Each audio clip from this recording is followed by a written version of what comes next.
meeting. We'll call this meeting to order.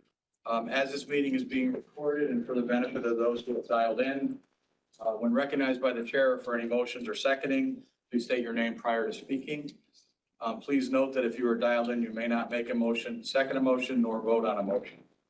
It's highly recommended that this meeting be in person whenever possible. Guests or person with relevant knowledge or information may attend and speak as part of the agenda upon acceptance of the agenda and when recognized by the chair before addressing the board. I'll now ask Julie Swartz to do the roll call. Julie? Hi, good morning.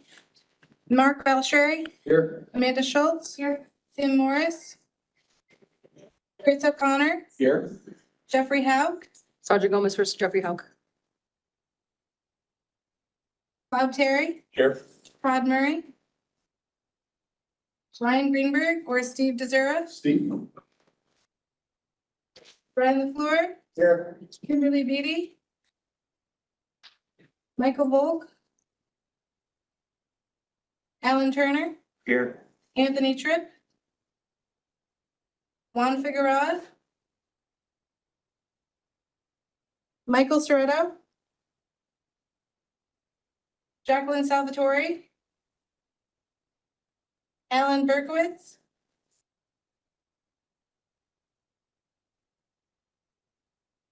One second, folks.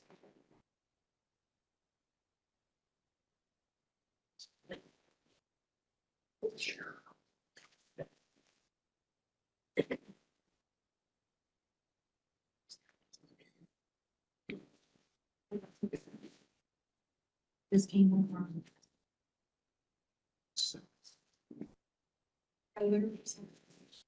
My son.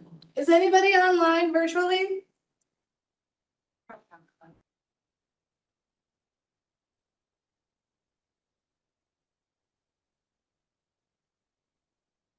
Steve.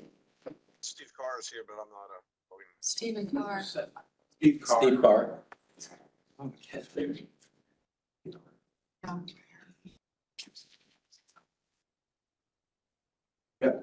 Yep. Okay, we have a quorum. We were just confirming something. I think it heard me. Oh, Stephanie, right? Yes. Yeah, okay, Jack, yeah. So Okay, we do have a quorum. he's not in today. I'm usually his designated to Yeah. his day. Yep. Okay, so we do have a quorum. Everyone should have received a copy of the May 21st, 2025 Seek Board meeting minutes. Are there any questions or corrections? Hearing none, I'll entertain a motion to accept the minutes from the last meeting. Brian LaFleur, so moved. Brian LaFleur, second. Bob Terry. Bob Terry, all in favor? Aye. Opposed? Carried. You should have also received a copy of the draft agenda for today's Seek Board meeting, which is placed at your seat, and we have copies back here for anyone in attendance. I'll entertain a motion to accept the draft agenda. Turner, make a motion. Alan Turner, second. Second. Second, Brian LaFleur, all in favor?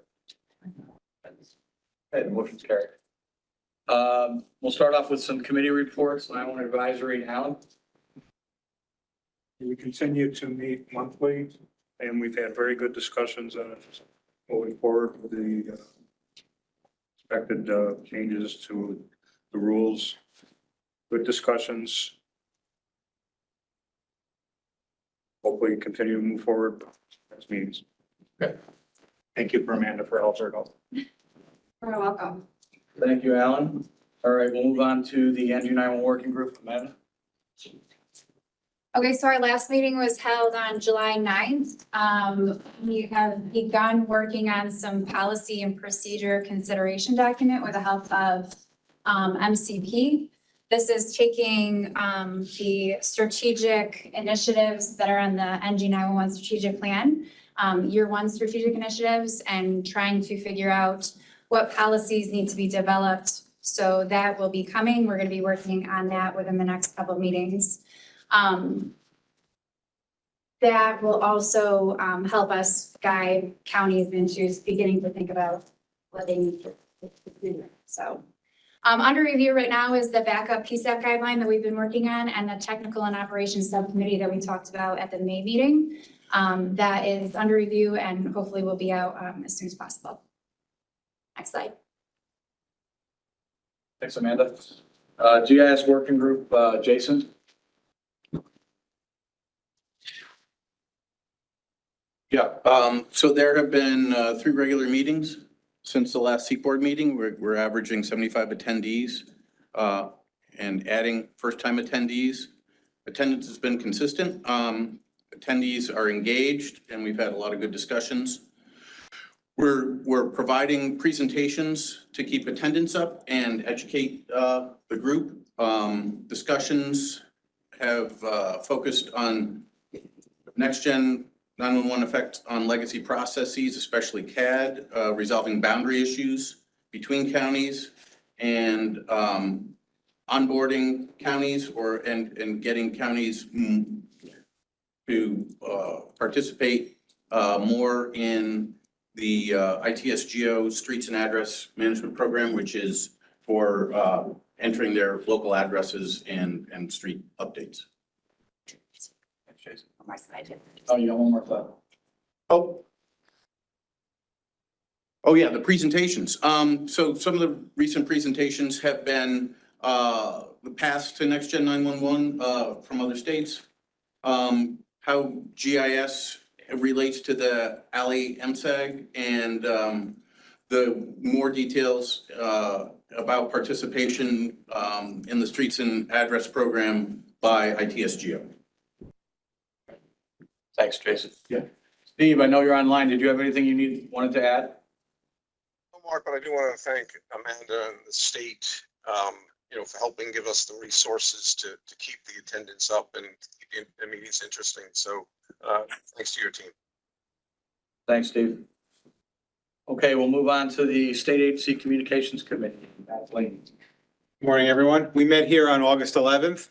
We discussed a state agency initial communications on state initial communications plan.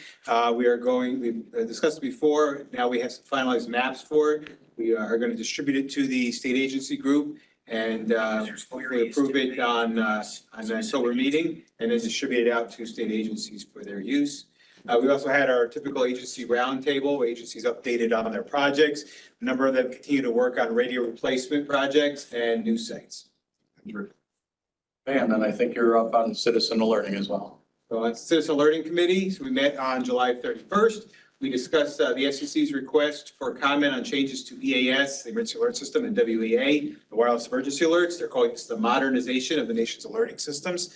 They was a draft notice of proposed rulemaking on August 7th. The FCC voted to approve it for comment.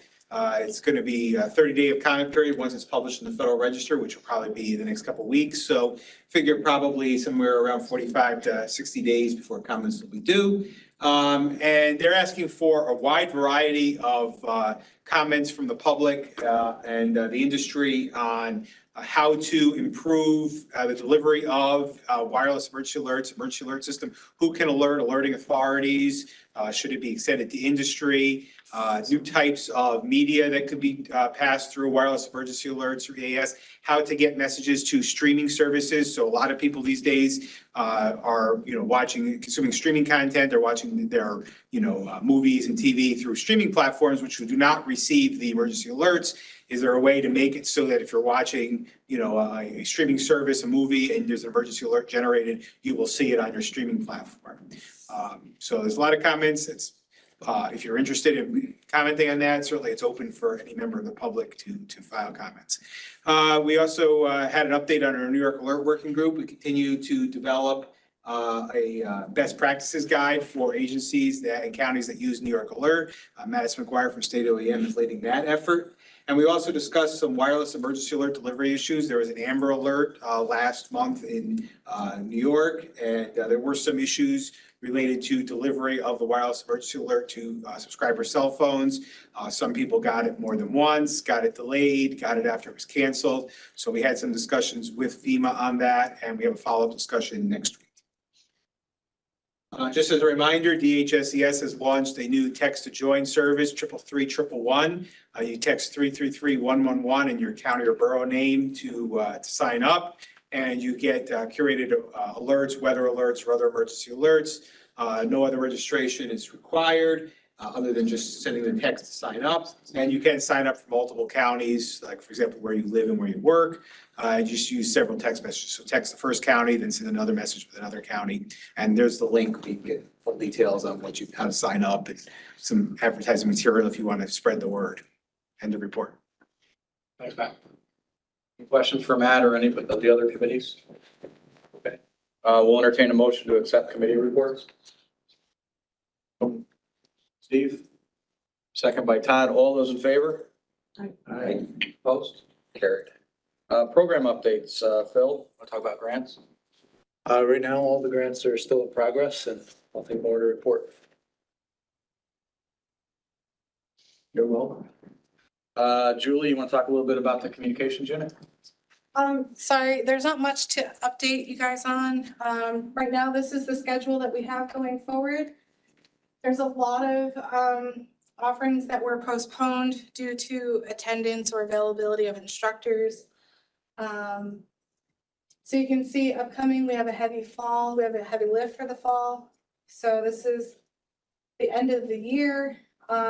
We are still accepting regional requests to the end of this month. So if anybody has a request for a course or an exercise, we will consider it to the end of this month, but then I'll have to call close on it. We did receive over 10 regional requests for exercises and courses, but we're not going to be able to fill all of those requests. I do apologize. We just don't have all the staff and support available to fill all the requests, but that's great because there's a lot of interest for the program. We do have dates for the COMEX for next year. It's going to be the third week in May. We're just waiting for finalized approval on the dates. We don't have a scenario or anything planned at this time, but just look forward to the COMEX the third week in May. And the schedule for next year should be put out again, the typical spring, January, February. It'll be released via the commune program distribution list. So if you would like to be added to that list, notify OIEC and we'll get you on that list if you're not already on the list. Next slide. Yeah, sorry, just cover that. There were 8 and I've gotten 2 since then, since I did the slide, so I do apologize, but we're all up to date. If anyone has any questions, you can come seek me out and I'll be happy to speak with you. Thanks, Julie. I just want to take a moment and thank Julie and her team for all the work they've done on the commune program. As folks know, New York State is kind of self-sufficient in that program. We're able to teach our own courses, and that has been really helpful currently in the current environment. So thank you, Julie, for all the work you're doing on that and for all the participants. I think you're up like 198 trained this year so far or something. So thank you. We are looking forward, I should add, we are looking for getting instructors authorized for ITSL in the fall. It depends on what we can do with instructor evaluators and whether or not our instructors will pass the evaluation process, but hopefully ITSL will be our last and final course to get authorized instructors to teach for us. Thanks, Bill. Any questions for Julie? Okay, we'll move on to Assistant Director Schultz for our 911 unit. So 911 program unit update. We are pleased to announce one of our new individuals to the 911 unit. Phil McHugh is the new project coordinator for the 911 administration unit or 911 administration under the 911 unit. So we congratulate Phil in his new role. He's kind of been doing it already, so it's just a good thing for him. The New York State NG 911 strategic plan, like I talked about before, is under review. So hopefully that's progressing very nicely. Just recently, last week, we disseminated to PSAP coordinators the 2025 PSAP preliminary assessment. Can you go to the next slide, please? Thanks, Matt. So this preliminary assessment, many thanks, first of all, to the people that helped us out develop it. It's about a 50-question assessment. So thanks to the New York State 911 Coordinators Executive Board and other state level entities and MCP for their valuable input on that. The goal is to evaluate county's readiness to transitioning to NG 911. So a lot of the questions that are asked are regarding policy and procedures that they have instituted already in each of their jurisdictions. What are their documentation procedures, technologies or equipment used? We ask a lot of these questions on the RFA when we ask in the grants, but this is more kind of in-depth, like the version of your call handling equipment, all of that. There's a lot of GIS related questions, so I've mentioned it a couple of times on a couple different calls. PSAP directors who are looking at this, you're gonna have to start talking to your GIS people. So if you haven't done that already, you need to start talking to them now. So we're also, I'm sorry, like back right into you, Greg. We're asking too about education and training. So based on the PSAP standards that were just instituted, there's some training qualities in there. We just want to know if they're having any issues with that or what their education and training looks like within each of their jurisdictions. And then some just general network and cybersecurity related questions to give us a better understanding on where we are and where we need to go. So the results are going to be shared with other stakeholders for a collaborative approach in this transition. And they are due back on 9/17. And I've already heard that it's a brutal assessment. So if you haven't started it now, whoever is listening and whoever's in this room, please start it. And any questions in the meantime, please reach out to our office and I will try to assist as much as possible. And a report, I believe. Thanks. Any questions for Sandra? For those folks, when you bring it back to the county, please make sure that they don't guess on some of the stuff. Reach out to the people in your counties that actually do the work because it's important that we get a good snapshot of everything. And it will help us in the decision making and what we're trying to move forward with. So thank you very much for everybody that has started them and let us know that it's brutal, but they're pushing through it. So thank you. And thank you to Amanda and Phil and everyone else on that team as well. We moved a lot of stuff forward this year in the 911 NG program. So federal partner reports. Chris Tuttle, are you? I know he was going to be here. I don't see him. So we'll move on and we'll come back to Chris when he gets here or calls in. I know Josh Green, I believe, actually got deployed to Puerto Rico, I believe. Just it looks like the storm's not going that way, but what else? FirstNet Authority, Dave or Kyle? Yep. Morning, Dave Buchanan. Glad to be back. I'm here with Kyle Richardson. He's going to introduce himself in just a second. And Charlotte Whitaker, she's my colleague and the rest and headquarters of the FirstNet Authority.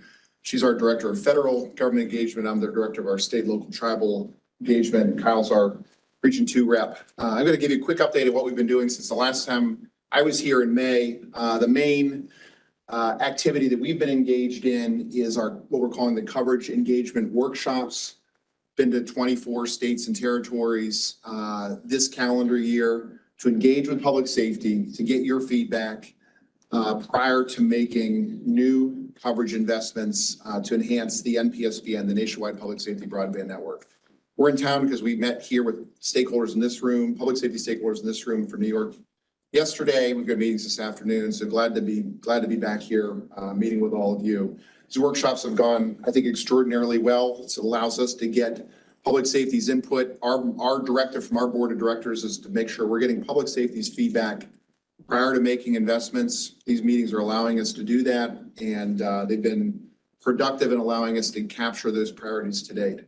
The other thing we've added since the last time I was here was we now have a coverage enhancement survey.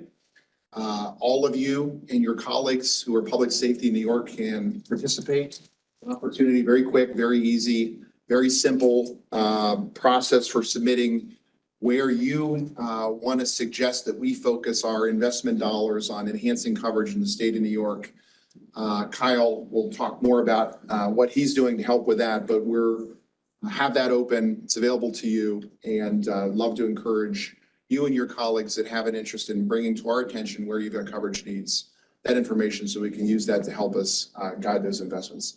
The other two things we're really focused on this year is FIFA planning. We've been engaged with the various cities, including New York and New Jersey and Philadelphia, not too far from here, for their planning and preparation for the 2026 games. We were involved in the Club Cup games earlier last month, the month before, and we're gearing up as we're preparing for that heavy lift across the country, all across the country.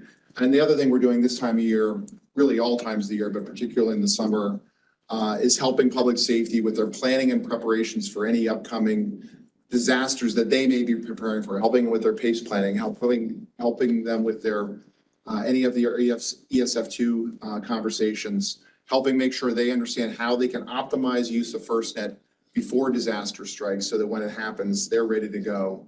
And they're fully engaged with the government, fully engaged with our partners so that FirstNet works the way they expect it to, and they know how to use FirstNet the best of their abilities when disaster strikes. So those are some of the things we've been working on.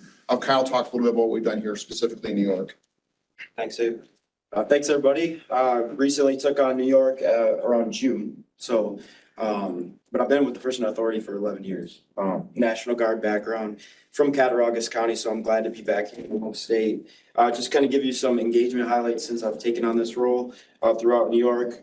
Just to give you an idea of, how I'm trying to get out, meet with agencies, hear their specific needs, not just in front of a screen, actually get out there with them. In some cases, was up in Oriskany at the State Training Center earlier this year, New York Sheriff's Conference up in Lake George, IEM Region 2 in Paul Smith's, Cicero PD, Delaware County, Co-op City PD, coordinating with federal agencies like FEMA, ATF in New York City, and meeting with the Police Chiefs Association, Fire Chiefs, Mayors, Westmere Fire, and Albany PD later today, actually. We held, as Dave said, a coverage engagement enhancement workshop yesterday. And we'll continue. My plan is to work with the consortiums across New York State to get even more granular with some of that data as we look at coverage needs, coverage challenges. And really so just that quick highlights on the engagements I've done across New York and what we're doing in those meetings, or what my goal is really work on training and familiarization with the tools that are available for FirstNet users. A lot of times agency signs up for FirstNet, it's a cell phone. There's so much more to what FirstNet is. FirstNet Central is one example of that. The deployable program, which some counties, some agencies have taken advantage of with the compact rapid deployable, actually owning a FirstNet asset to be able to deploy when they need it and how they need it. And so those are some of the examples of how I'm working with agencies. And then looking forward to the comics as well. And then I wanted to point you all to a document. Many of you may be aware of it. It was in collaboration with CISA, NICSWIC, and SAFECOM that we produced Standard Talk Group Nomenclature Framework for Public Safety Broadband that came out in June. I'd be happy to share that after this meeting if you haven't seen that. But I live in Puerto Rico, so I will also be deploying this afternoon to Puerto Rico. So hopefully that storm continues to go north. Thank you. Thanks, Kyle. Any questions for Dave or Kyle? Just gonna sit right here. Thank you to you guys for meeting with us yesterday. That I think it was very productive for the C3 chair. We'll talk about that as well. But thank you. We appreciate you guys and your team. You want me to move on and give you a breather, or you want me to? I can jump right in. Okay, we'll turn it over to Chris Huddle. Got here. Sorry about that. I am Timothy Morris from the State Police. So I was struggling to do too many meetings this morning, and now wait for me. So obviously, I haven't seen a lot of you in months. A lot of changes in the federal government and our engagement policy and what we can and cannot do, and our travel. Happy to report that things are starting to return to a state of normal. So we are able to travel now. We are able to engage with our stakeholders again. So one of the reasons why I'm here.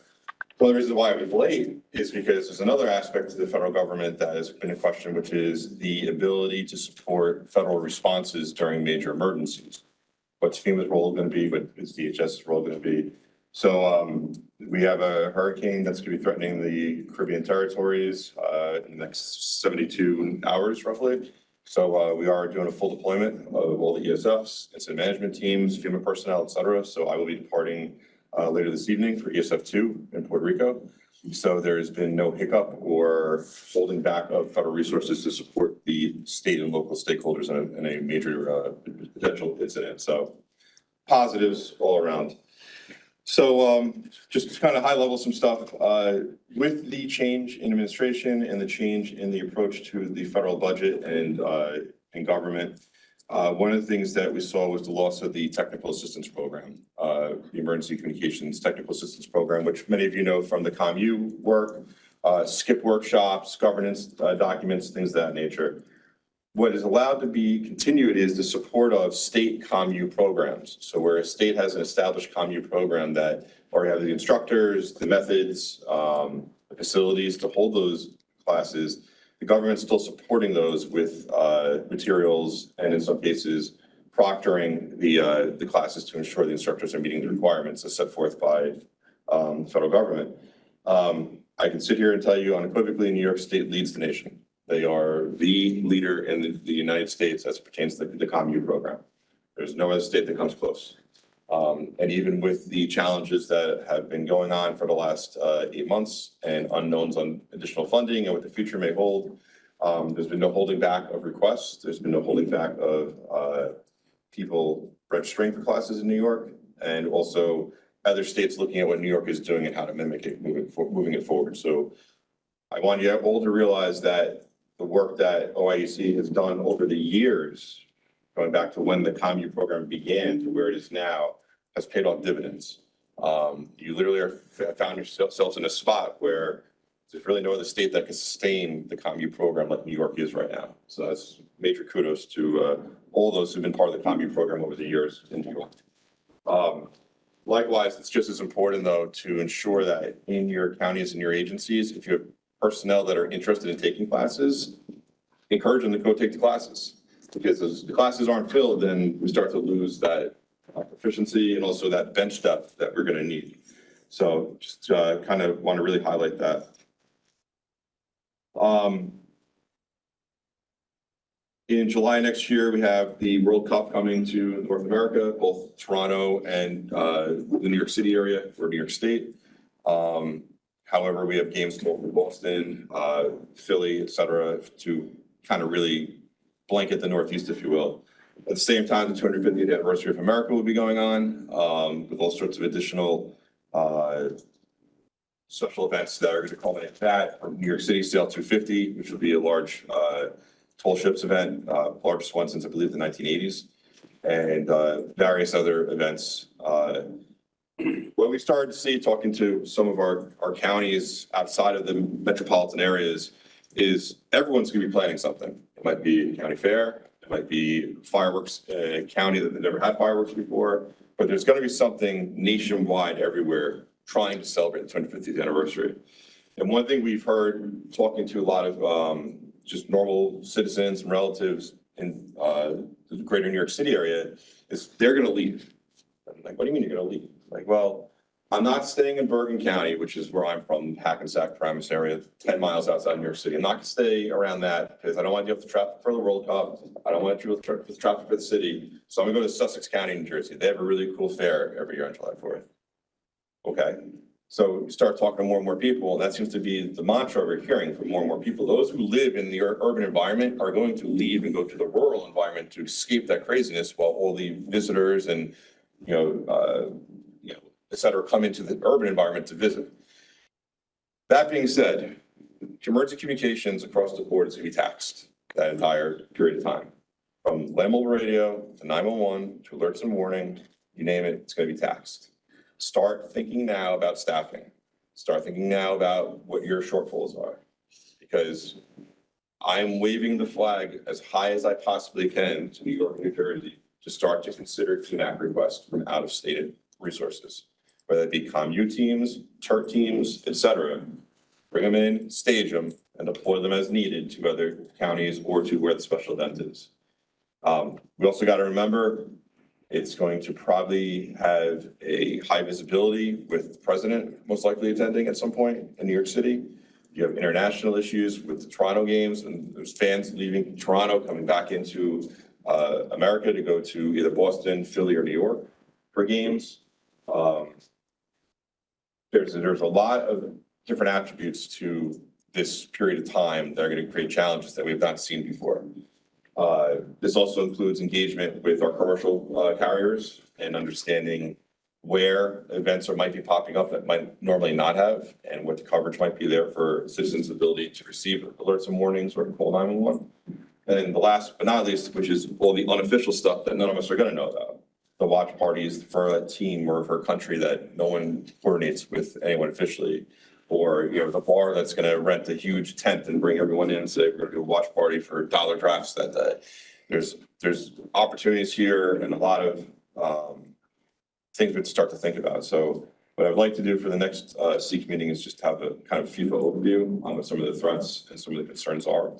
Yeah, so that everyone can understand, because most of you probably already know if you have a practice facility in your county or a hotel in your county or things of that nature, but this is not just where the games are. It's a very large and overarching event to be in. So that's just on that. And then last thing is, if you're engaging with your commercial carriers on emergency communications preparedness and have any challenges, please let me know.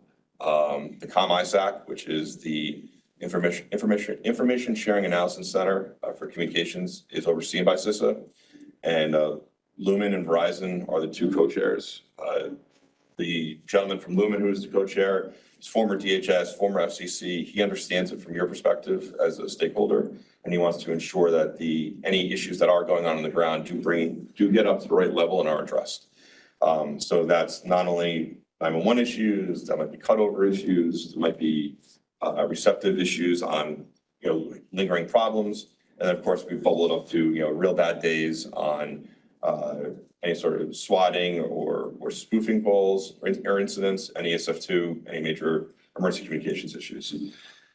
So that's kind of really what I have in a nutshell. A lot to think about. Appreciate the time, and definitely will follow up to the next SEEK meeting to discuss this further. Thanks, Chris. Any questions for Chris? Okay, appreciate it, Chris. We'll put you on the agenda for next full time. All right, we'll have additional reports, consortium chair report. Matt Beckwith unfortunately couldn't make it, but fortunately we have Dana Smith. Said that with a chuckle. Good morning, everyone. The majority of our C3 chairs were at the workshop yesterday with FirstNet and AT&T. What we're going to do with that is go back and really push out the survey. Less than a third of the counties have responded to it, and that's unacceptable. We have an opportunity to have a voice at the table. We don't often get that with our vendors and people who provide service to us. So this will give us a great opportunity. And the group that was here last night agree, and we're going to continue to support that and push for that response and work with Kyle to do a meeting with all the different consortiums and boil it down to the granular level so we can service. So we're looking forward to that opportunity. We had the C3 meeting last night. All but one consortium was represented. It was good roundtable discussion about the updates that everybody is going through right now and the connectivity that's being developed slowly but surely as we move forward to the next steps. We did have a great opportunity to listen to our friend from New York City, Deputy Commissioner Barbera. He brought up a lot of really good salient points associated with the transition to the next gen 911, some significant costs that we all need to be prepared for as it relates to legacy equipment and the next gen infrastructure. So that was important. I know there's a great relationship between the city and the office, and we look for the same thing with the work. So we look forward to continuing to working with your office. Okay. Questions for C3? Okay, on the SafeCom report, we spoke to Jay today. Unfortunately, couldn't make it. They have not met since January, so he really didn't have much to update everyone on. So with that, we'll move right into old business. At the last meeting, we discussed the variance procedure and as part of the PSAP standards that were updated by the 911 Advisory Committee. As at previous meeting, from the previous meeting until now, you received copies of the variance process in the document. So we are prepared to move that forward in the final spot that the draft is in. So I will entertain a motion to accept that process and document for the variance. So move. Brian Lepore, second. Sorry, Sergeant. Stephanie? Okay. All those in favor? Aye. Opposed? Carried. Thank you, everybody. The counties will be extremely happy, and we'll get that out to them. Under new business, we're going to have a presentation today from Brian LaFleur, one of our members. I know some of you folks have already seen this, but there's also a lot of new folks here that haven't. It's a very good presentation on radio jamming. And I think you'll take at least one or two things away from this that you'll be like, oh, I didn't know. So, Ryan, start over you. Okay, give me 2 minutes. I have a few props. Just a few. Oh, what's the dog's name? Oliver. Oliver wants to help you, Brian. All right, no problem. Right, it's your slides. There are handouts here. We'll pass them out to whoever needs them.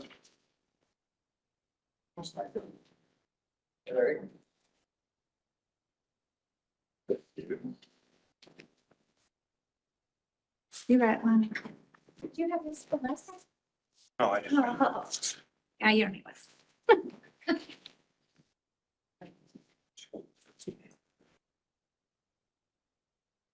Thank you. You're welcome. Morning. Morning, Bob. Morning. Thank you. You're welcome.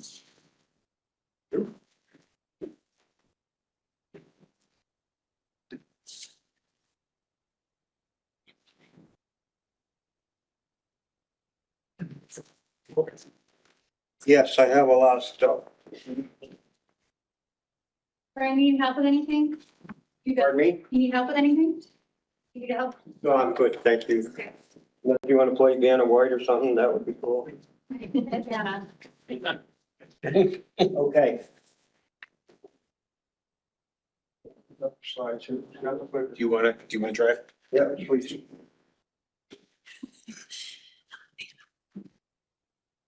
All right, we're going to talk about, the basic thing we're talking about is interference. There are two basic types of interference. Can you guys hear me? Okay. Two basic types of interference that we can be dealing with. There's unintentional interference. That is interference that happens, it just happens. It's there all the time. Could be LED lights, it could be solar flares. There's all different kinds of things that are out there. Malfunctioning signal boosters, communications planning, natural phenomena. And then there's intentional sources. And we're going to hit on that a little bit. Not a lot of information has been out there to a lot of the public safety groups. I do this presentation at all our ComU classes. We're trying to get it out there. The reason why it may not be published as much as you might think is, well, I guess we don't need to tell the public how to do it. I guess we don't need to panic anybody. But the bottom line is responders and those of you that are responsible for an organization, whether it's fire, EMS, law enforcement, or anything else, we're trying to get that information out because this is where the stuff is happening. We're getting updates all the time from CISA and other organizations that it's happening. It's creating problems. And my goal in doing this is not so much to be the enforcer or anything like that. My goal is to make people aware of what's happening. There are a lot of things that happen that people just don't realize. The responders, they just don't understand what's happening. So we're going to go through that a little bit. It's getting bigger all the time. The mechanical interference, like locking in noise rings. The mechanical interference, intermodulation, co-channel interference. Since we went narrowbanding, we're noticing that we're getting a lot more co-channel. Trying to identify the station by monitoring, listening for call signs, be aggressive in eliminating the interference. It can get worse, exactly at the wrong time. Okay, I think we all understand that. That's pretty basic. We understand that. The first choice may be to contact the agency directly, find out who's causing the problem. Most public safety agencies will cooperate in trying to rectify interference. This interference we're talking about is non-intentional. This is stuff that just happens. Things change, things happen, people put in new systems. It isn't necessarily all checked out before we go through. The installer has missed something or things happen. So this is non-intentional. FCC may be of assistance when you're doing that.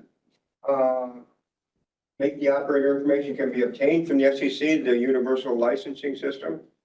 What if it's done on purpose? Okay, this is a criminal act involving the FCC and law enforcement or in the process. Willful interference can be more pervasive. The station may be moved to prevent easy detection, and they may or may not identify themselves. This particular type of interference we're talking about, some of you may, especially if you're in law enforcement or emergency communications.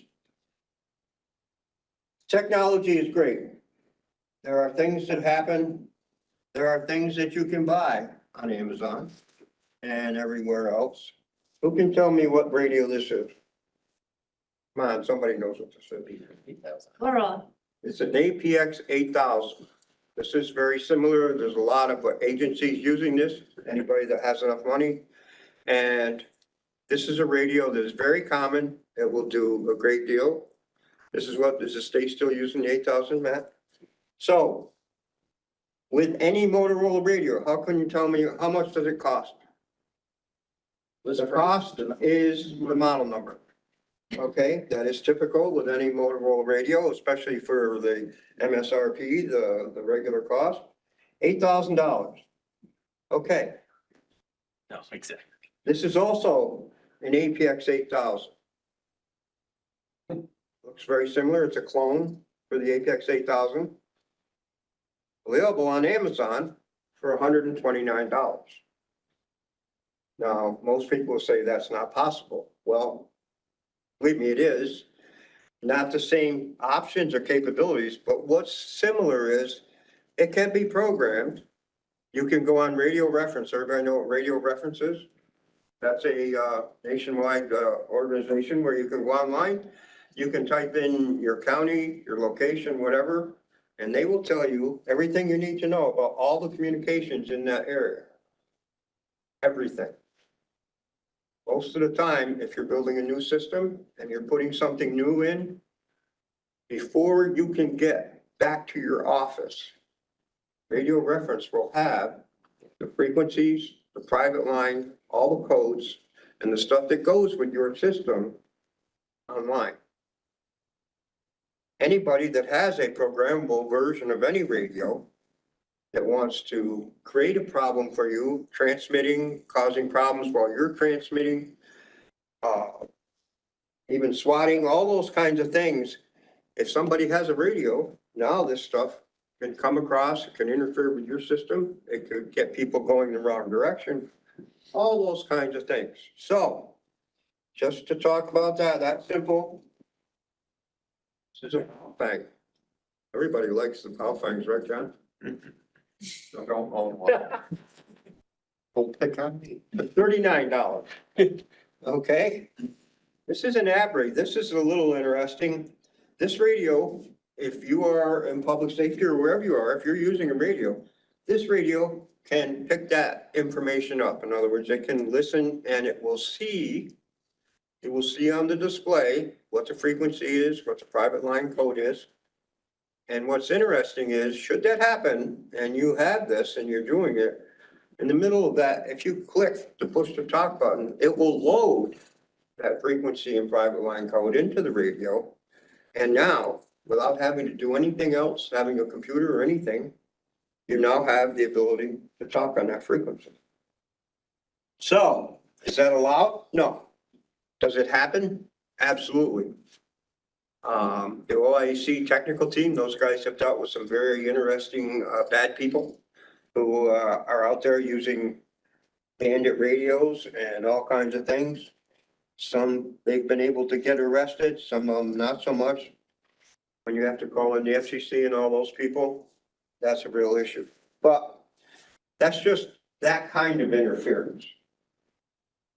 Now, amateur radio operators may all be of assistance in solving these problems. Trunk systems can be compromised by jamming the control channel.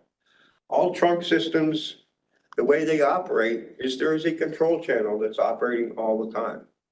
And that channel connects your radio, all the radios that you have in your trunk system, back to the core That's the big computer back, usually at your 911 center or somewhere, where it's controlling how that system works. The downside to that is, that means if a bad person with a jammer is jamming any of the equipment, if they take out the control channel, all the rest of the stuff doesn't matter. Because if your radio can't talk back to the core, it doesn't work. So we're going to take that a little further. There are people that use jammers. We're not going to call it, it's intentional, but it is not necessarily a bad thing. It's not illegal. Really illegal. We're talking about people that use these things on purpose, like in a restaurant or at church, where they don't want cell phones to ring and interrupt people while they're eating. They don't want anybody ringing their phone or playing with their phone during the sermon. These are all things that people are actually doing it on purpose. Whether we like that or not, what can happen if that's being done? If it takes out your cell phone or it takes out regular public safety communications, if there's an emergency, how do we know? So, some interference devices we're talking about. There's things that are pieces of communications equipment, a bad router, all those kinds of things. Very cheaply made Chinese baby monitors. All these things use RF energy. They use radio frequency energy to accomplish what they're doing. Don't worry about this guy. There are ways that we can trace a jammer as to what's being done, but that takes us to another whole scenario. How do we find out what's up with this whole jamming and how about where the testing is done? So, a few years ago, White Sands Missile Range, everybody knows what White Sands Missile Range is? You watched the movie Oppenheimer? That's where this was. And no, I wasn't there when they set the bomb. CISA and that group put together a program where they actually went out, we went in the desert and we did testing. How are these jammers working? How well do they work? What can happen? What can't happen? And it was interesting. I was very fortunate. Thank you, Mr. Tuttle, for getting involved in this project. Since then, we've had 4 of these events.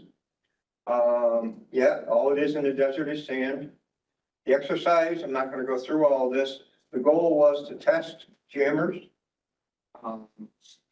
make sure what they do and find out what happens and deliver a classified or unclassified final reports that can be used to teach people about jamming. Hundreds of technicians, vendors, all kinds of people were there. We thought it was going to be simple. Anybody know what this is? Apex. It's a horse. Right? No, it was a horse. So the only thing you need to know about this when we went through the presentation before we got to the desert was leave them alone. Because they have already seen where an antler on there will go through the side of your car. So we said, well, I have to take this rental car back, so I'm pretty sure I don't want to do that. Okay, we were there 10 nights. What we find out? Jammers come in a lot of different versions. We go from a very simple version that plugs into the cigarette lighter of a vehicle. You have ones that are carried or can be carried around, different sizes, the types of antennas and things that are on it. Here's one that's about the size of a pack of cigarettes. Same one. Here's a small handheld one. All the way up until you get a really nice big one. This is like a 1 kilowatt.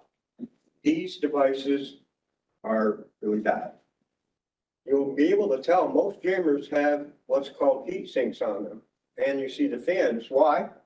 Because the jammer is running 24/7 or however long you have it set up. So there has to be a way to cool that transmitter as to why it's running. Don't get any closer. So you can have a jammer. You can see the heat sinks on it. This is a very small one. But what's simple, and with most of the jammers, you'll see multiple antennas. And this is where they control what frequency that particular section of the jammer is operating on. So that's another piece of that. Thank you. Anybody want to try this? No, I can't.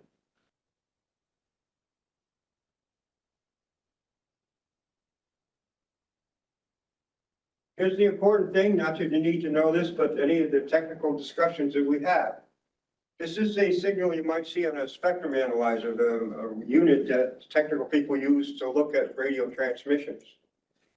This down here is the frequency.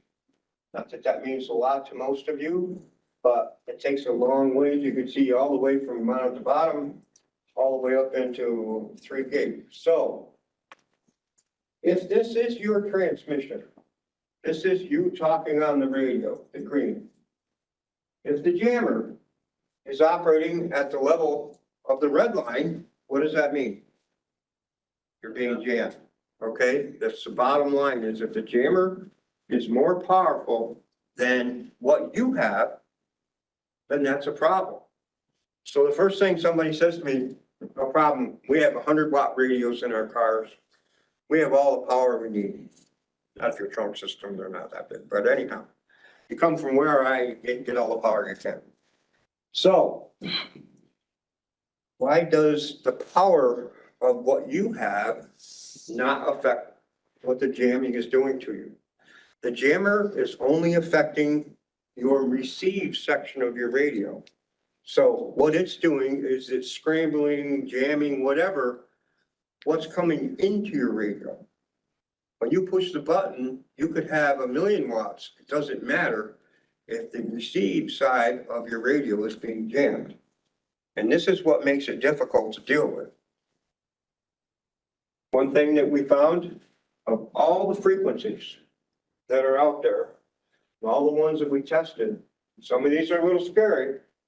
Sailor, we know. Bluetooth, yep. Wi-Fi, yep. TV signals, yep. The only frequencies that the jammers don't seem to create a problem for is HF, that's amateur radio high frequency. So those are cool, they're nice to have. If you know the amateur radio side of it, you know what I'm talking about. But again, when it comes down to what really works or what doesn't work, the only types of radios that the jammers did not seem to affect was HF. How do you recognize jamming?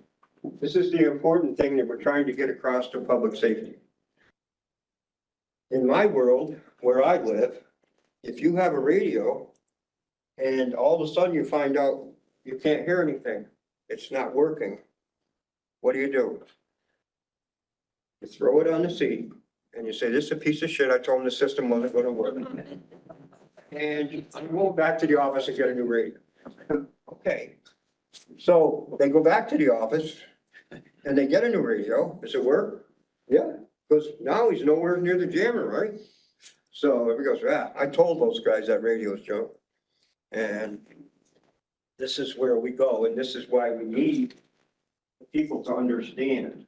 You can use a spectrum analyzer, as I just talked about. There's a lot of different ways. I'm not going to get into all the technical stuff as to what causes it to work or not work, and whether it's digital or analog. I get a question every time. This is a really good radio. This is encrypted. Okay? Nobody can affect what I have in my hand here. Okay, that's cool.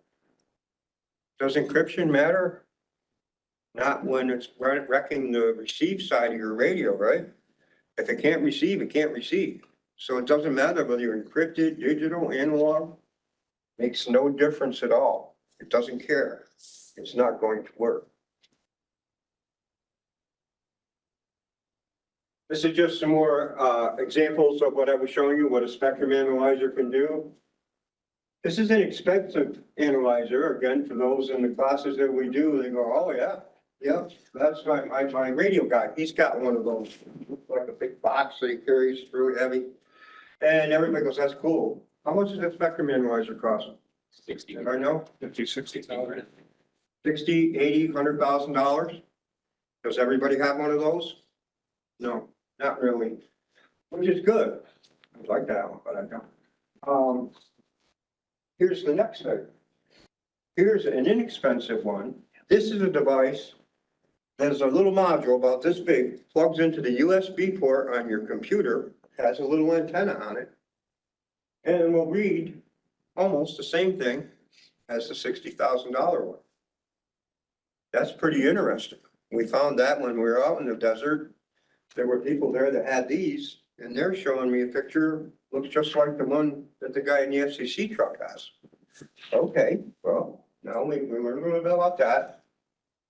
You can use federal grant money to buy some inexpensive spectrum analyzers. They did a lot of research and they found there's one $600 or $700 that they thought was really good. I don't know if anybody who's actually running out and buying their own, but if you happen to be in an area where you don't know what's happening, what's going on. Another reason we want to talk to the people and to instruct people is if you have your vendor and you call him up and say, my radios don't work. Well, usually they want a little more information than that. It doesn't work where? It doesn't work when I'm on the thruway. Okay, a little more information. Were your cell phones working? Is anything else that's working, not working? Well, gee, my cell phone wasn't working either. Okay, so you do ask some questions and you do those things. You have to find out what's going on and what's working and what isn't working. That will help you pin down, not assume. I'm not saying that every time your radio doesn't work, it could be the battery's done, but it could also be you're jammed, you're not being jammed. So you need to ask a few questions. That's what it is. From the operator perspective, what are we going to do if we are being jammed? How are we going to deal with that? Well, these are some things that they came up with when we were out in the desert. I think the desert was getting to them, but anyhow, you can switch comms. You can use a different device or a different band. A suggestion was made that probably in every radio that you have, your fire truck, your ambulance, police car, whatever, you should have two systems. One on VHF, one on UHF, or whatever. You should have duplicate systems so that if you're being jammed in something, you just switch over to the other system. What's the downside to that? Yeah, now a lot of people can barely afford to put in one system. Now you're saying you're gonna put in two. So that is a good idea. You can move it. You can move where you are. Unless the jammer is mobile, chances are, if you pull away from it, you might do okay. You may elevate it. You can put your radio or your antenna higher. Not knowing the technical part of it, but when you have a radio, is your antenna vertically or horizontally aligned? Don't forget that I'm talking about alignment. Is it vertical or horizontal? Come on, anybody, speak up. Vertical. Thank you, Jordan. See, you've taken the class too many times. So they find out that the jammers, are these vertical or horizontal? Okay, so in theory, there's times, depending on how close you are to the jammer, you can do this. Everybody goes, what the hell's wrong with that guy? He doesn't know how to hold the radio. But there are things that you can do to side and try to figure out where you're at. You can use mobiles versus portables. This is an interesting one. The radio that's in your car, ambulance, whatever. When you have a radio in the vehicle, which type of radio receives better? The one like this, or the one that has the nice antenna on the roof of the car? Mobile radio, right? That picks up better than the portable does. That also means that radio is more susceptible to the jamming. Remember, it's only received to the jamming. So what do we do different? Well, they determined that if you have this in your vehicle, you have a belt-mounted radio. Listen on this one. And you transmit on the mobile radio, which is high power. Important thing. This is for anything. If you are using a radio and you have trouble, you need help, whatever it is, transmit it anyhow. Whether you can hear anybody or whatever, somebody might be able to pick it up. That's just a typical operational thing. If you need help or whatever you gotta have, and always transmit it. If you're being jammed, what you transmit is not going to affect what's happening. In other words, because the reception is going to be blocked where the jammer is. So if you can transmit and you have a system that can be received, again, as I mentioned, the downside, if your jammer is blocking the control channel, that's another issue, but. Okay, so that's it. Shield yourself. This was funny. You can cover the jammer. Okay, they took one of those metallized blankets, you've seen those like for camping or whatever, space blanket. They threw it over the top of the jammer and then hooked a ground wire to it and said, look, now the jammer doesn't work. Did you consider pulling the plug out of the cigarette lighter? Easier than throwing the blanket. That's beside the point. All right, electromagnetic interference, unintentional, where's it coming from? This is real simple stuff, electric motors, fluorescent lights, neon signs, wireless microphones, LED, dimmable systems, Wi-Fi routers and transmitters. Any poorly installed equipment, more so with long wiring runs. If you have a building and you put wires in and they run them all parallel, nice and neat, whatever. And they go, well, yeah, that's good, but it doesn't run good for the rest. Power strips, power lines, welders, all that stuff. You think most of you understand that there are a lot of things that can cause problem in the world. LEDs that's one of the new ones now. You buy a $400,000, $500,000, $600,000 fire truck and you put a really nice lighting package in. You see this thing at night, it's like daytime. It looks really cool. Problem is, they can only use the radio when the lights aren't on. So what have we done there? Have we made that better or worse? These are all things you have to think about. And you have to think about when you're deciding what quality of equipment you're going to use. How to locate the source, you can turn off the power, all those kinds of things. Turn off everything in your vehicle, see if the problem is still there. And that's how you do the hunting. Limiting distractions or events. I mentioned this, places to worship, restaurants, all those kinds of things. This is one thing that you can run into. It may not be, I can't say it's intentional or not intentional, because it is intentional, but it's not necessarily done as a legal event. So, all right. I hope nobody recognizes this room. Large event. Governor's going to give his state of the state address, okay? So everybody's there, he's going to talk. As the speaker begins, somebody in the back room turns on a jammer. So there can be no interference or any problem with anybody in their phone ringing while the governor is speaking. Not anyone we know. And to make sure that there's no problem. Well, that's okay, except in this one, there's an elderly guest. She doesn't feel well, she gets sick, people are picking up their cell phones, trying to call 911. Does it go anywhere? No.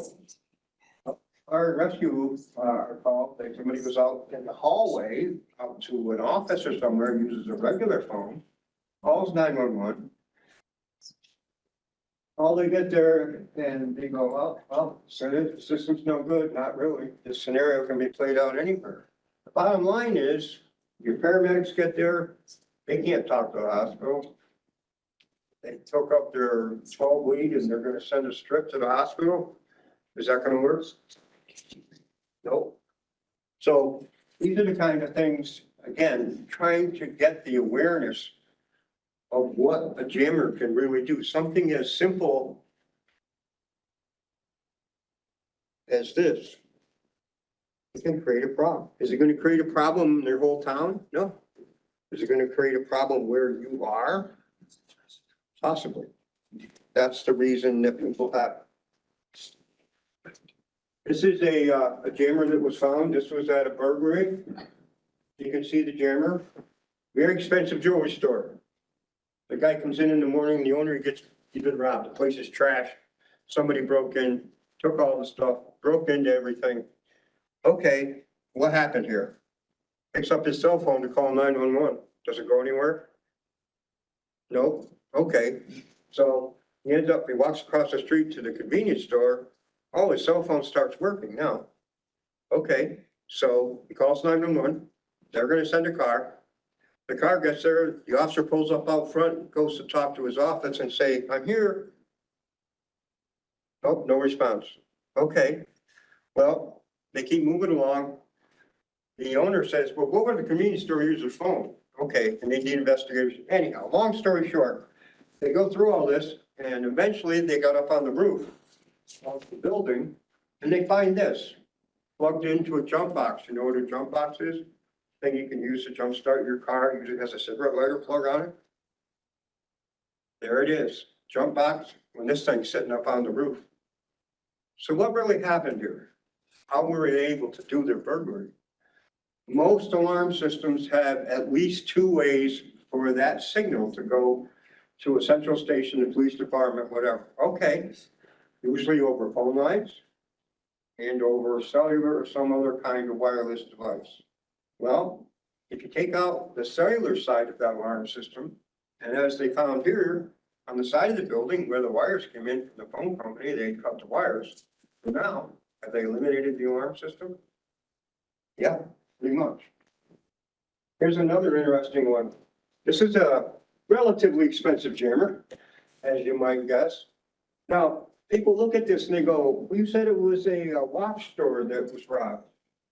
That doesn't look like anything from a watch store. Why is that? Well, was it a mini mall? Have jewelry guys? Next door is a nice little Asian nail place, okay? This is where they do the manicures and all that stuff. That little lady comes in the morning, she goes, oh man, I've been robbed too. Look, somebody broke in my door. They find this in the back room of the nail salon. So they broke into the nail salon, put this in the nail salon, and then was able to break into the jewelry store and do what they had to do.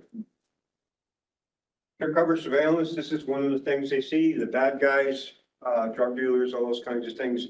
They will do a lot to interfere with communications. It could be on the border. It could be all kinds of different places. This is where the jammers really work really well. I'm sorry, I know this isn't a very good picture.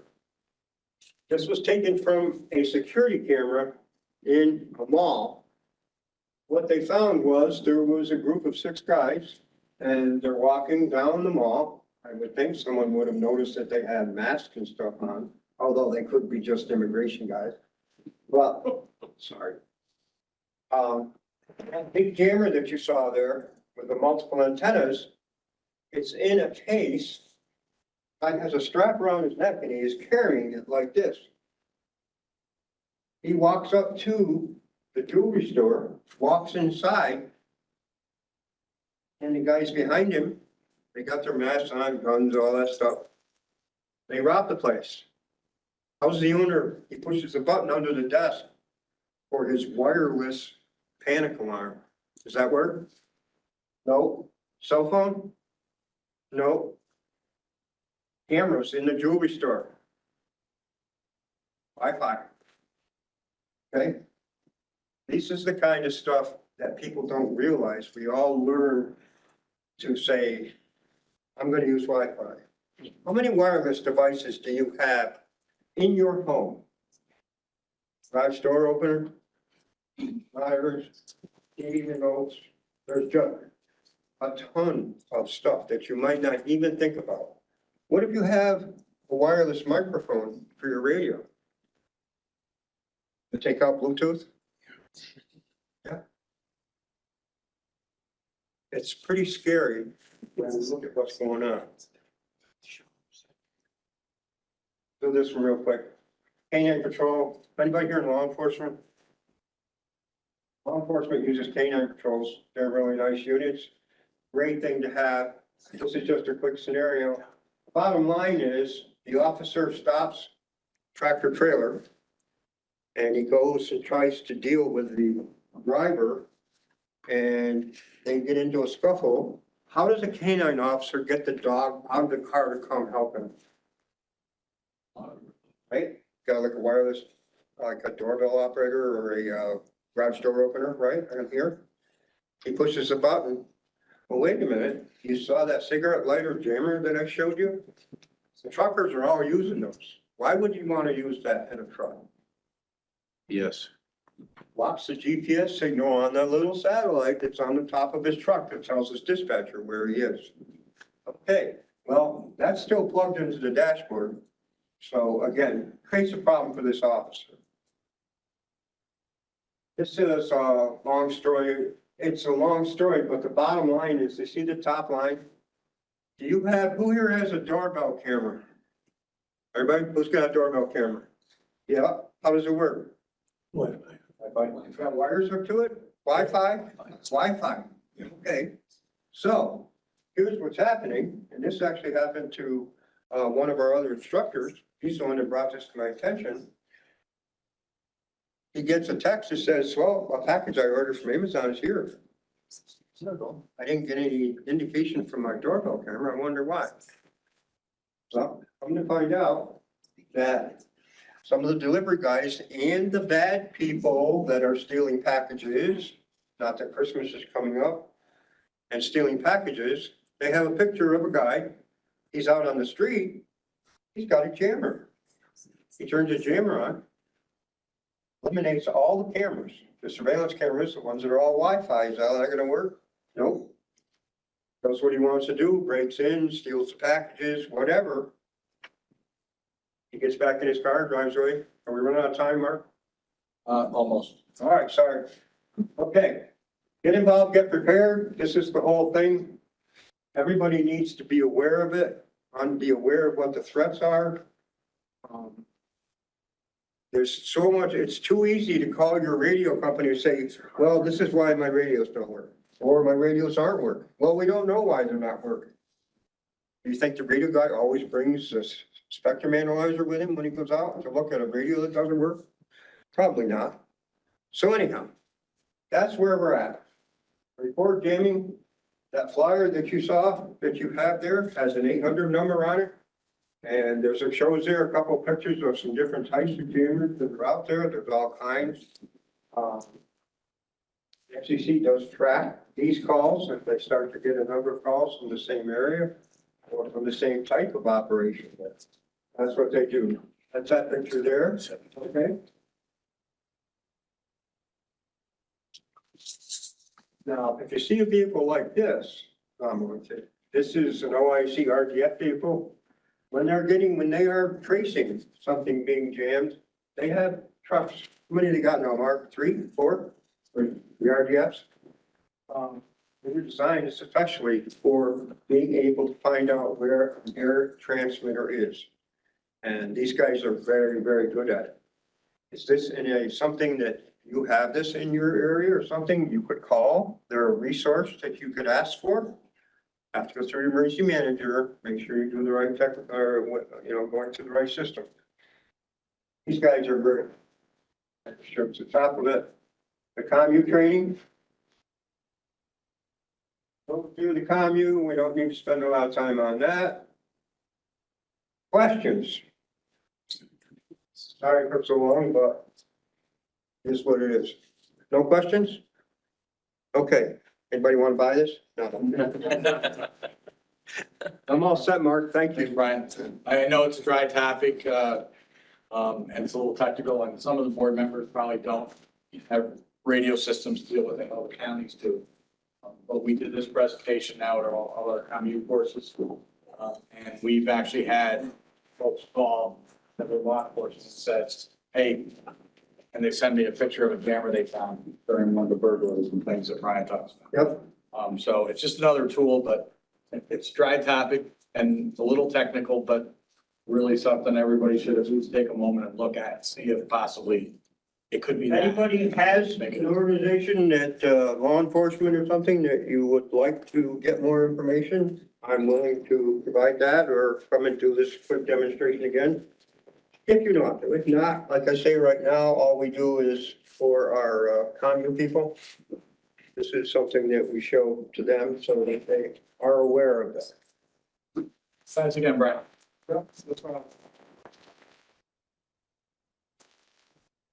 Okay, still under new business. I'm gonna turn it over to Jim Callan. He just wants to discuss some ethics training.